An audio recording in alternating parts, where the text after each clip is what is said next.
The audio won't be worth a damn on this, but we'll give it a shot. Several people asked me about a beginner's landscape demonstration. So that's what we're going to try.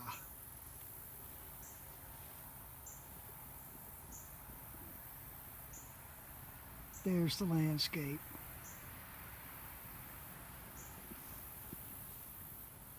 There's the blank board.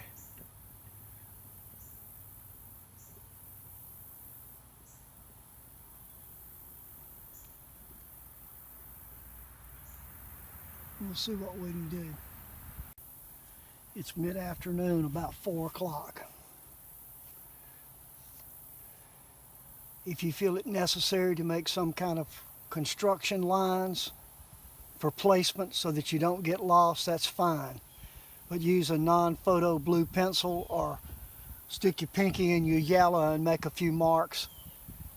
But don't put pencil or charcoal or anything on your white that's going to dirty the white, because the light reflecting off the white back through your colors is half the power. You can't overcomplicate things. As Henry said, all we want are the essentials. The large passages of light and the large passages of shade in relational color mass notes with 1 or 2 major variations put inside of each one of those. So that's how simple we're going to keep it. He also said you treat landscape exactly like still life. That oak, that cedar tree, those sumacs, that hedge over there are nothing more than a bottle and a pot and a bowl and a cloth on a table. You don't get overcomplicated, and you don't allow your conceptual thought processes to start thinking about leaves and birds and butterflies. There's nothing there but colors, big shapes of colors. That's all we want.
approximate the organic shape as well as you can without getting fussy about any kind of details.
Yeah, you're not supposed to do that.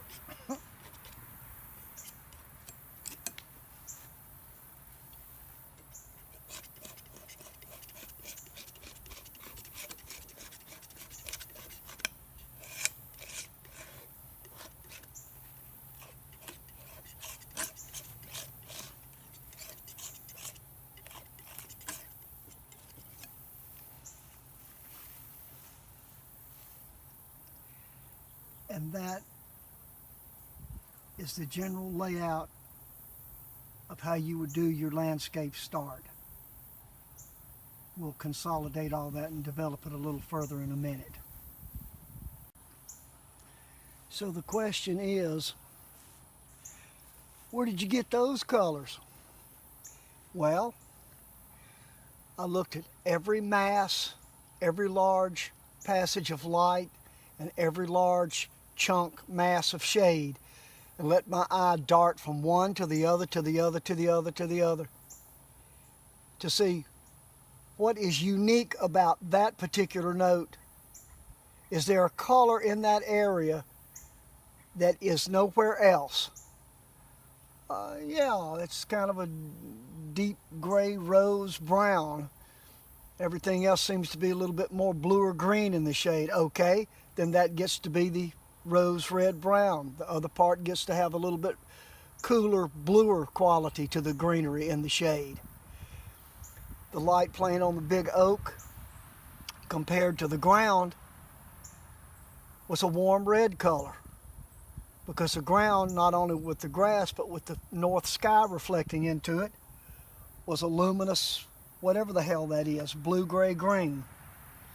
And that's what you do. Your eye goes from one thing to the next, making a decision. Okay, what's the brightest? What's the brightest, richest color over there? Well, the sun on the ground. Okay, well, what was the next? Well, the sun on the dead grasses. Well, what was the next? The front of the cedar tree. And then you have the two major notes of the sky, the high part of the sky, the low part of the sky, being completely different colors. So you look and compare and compare and compare. But you're also understanding that this is light. It's not dark and light values, because there's no damn such thing as values except in your head.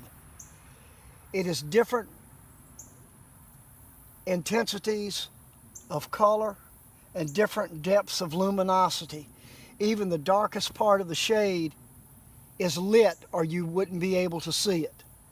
And those are the characteristics that you're constantly, your eyes darting from one thing to the next, to the next, to the next, to try to figure out, which is one reason you keep the motif on the board as simple as you possibly can.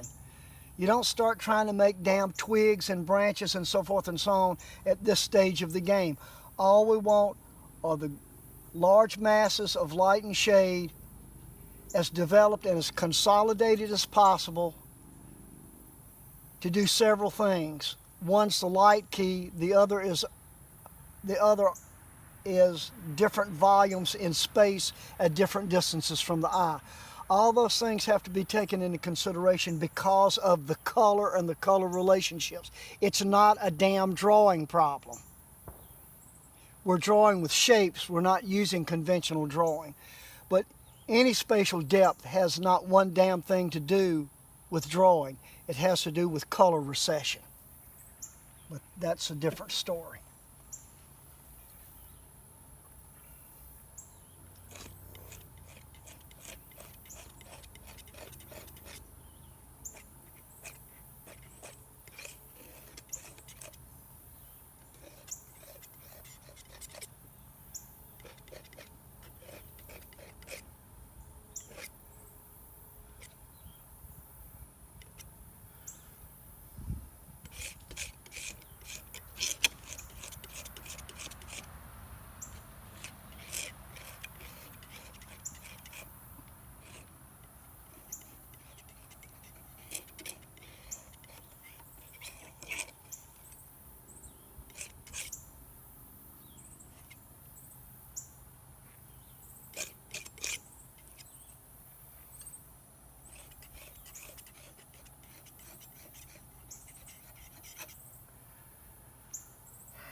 Okay, now that we got the board kind of half-ass covered, we'll start making our comparisons again. Okay, we saw this reddish note in that area the first round. Well, what else is in it?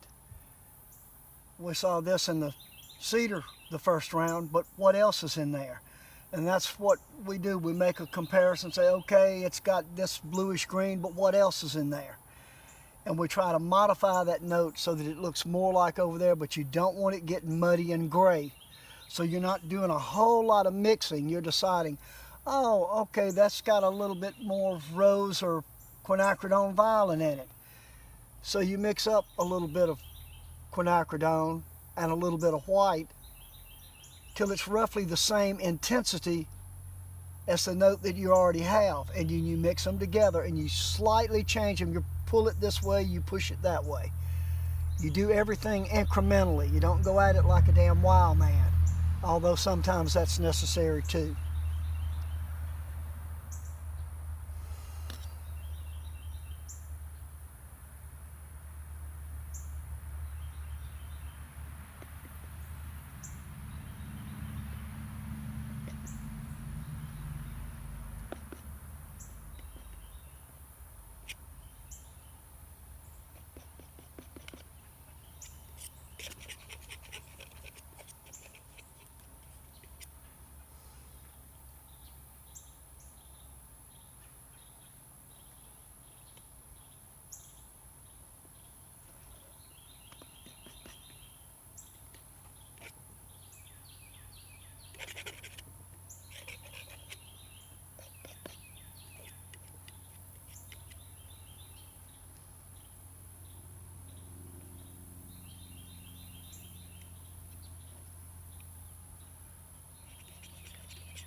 That warm atomic radiation there is Eric's Indian yellow.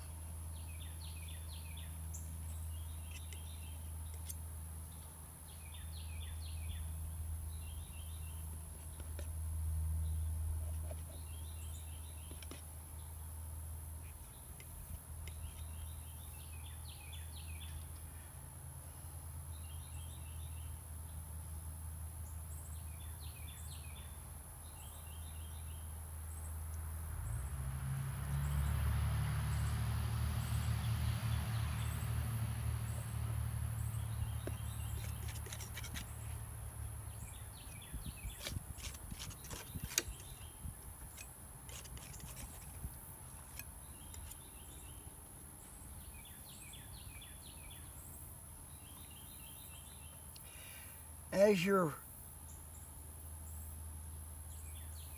restating the masses and trying to get a closer color, you're also seeing other comparisons, like, okay, this large general note in light.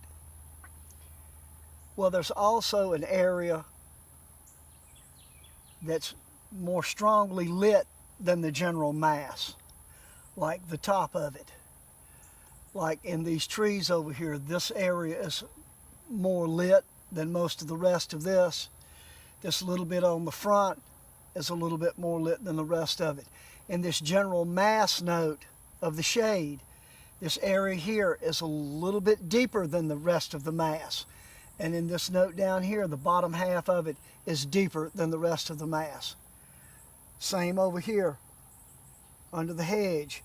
One area of it is deeper than the rest of it. Out here in the grass, some areas are paler and some are deeper. And you want to find only that one area within that big note that is deeper or paler, and you make that adjustment. It's just like laying bricks or digging a ditch. It's one thing at a time, then you go to the next, then you go to the next, and you go to the next. But you have to keep them all related inside your head through your perception and vision all the time. And it's a constant working back and forth, working back and forth.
We try to start as strongly as possible, but you want to get out of the tube color stage pretty quickly, where you just reach down and get yellow and stick it everywhere, or purple and whatnot.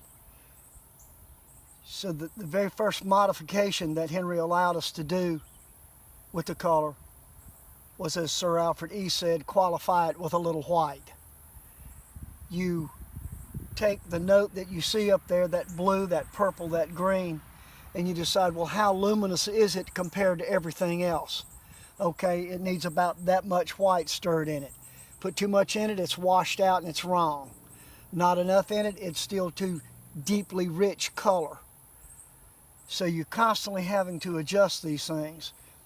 But the simplest format of the approach is to see boldly, analyze, and decide, well, that's a red, that's a green, that's a purple, that's a blue.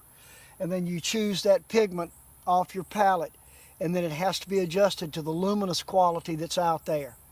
If you can get that far and get them all up on the board in some kind of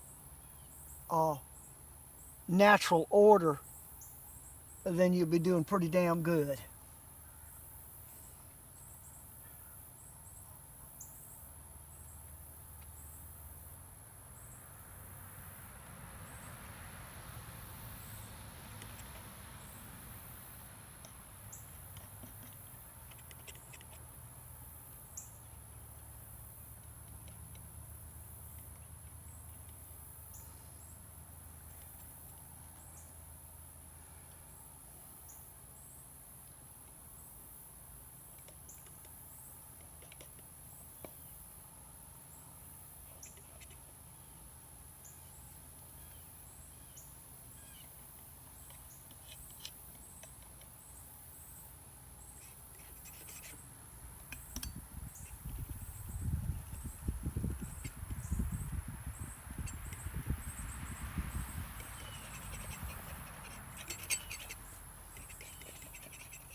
Hey, buddy. What's shaking? Huh? What you doing? Come here. Come here. Come get a pet. Look at here. Oh. Look, it's Mr. Puff. Hey, Mr. Puff. Here you go. Go find someplace to play. Go play. No petting now.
Yeah, I see you, buddy. Yeah, he's a good boy. Yeah. Yeah, I heard that. Meow.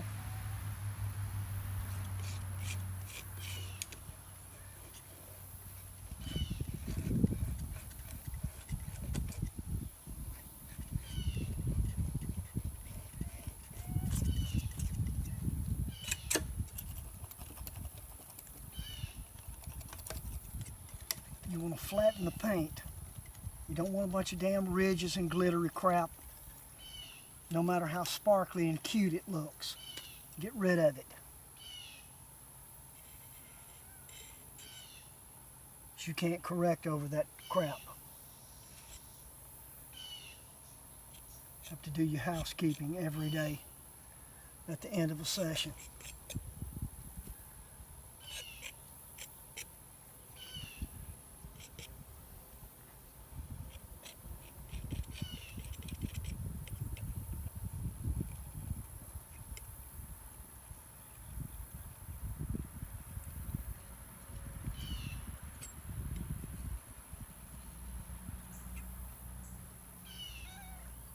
Gonna get stepped on, buddy.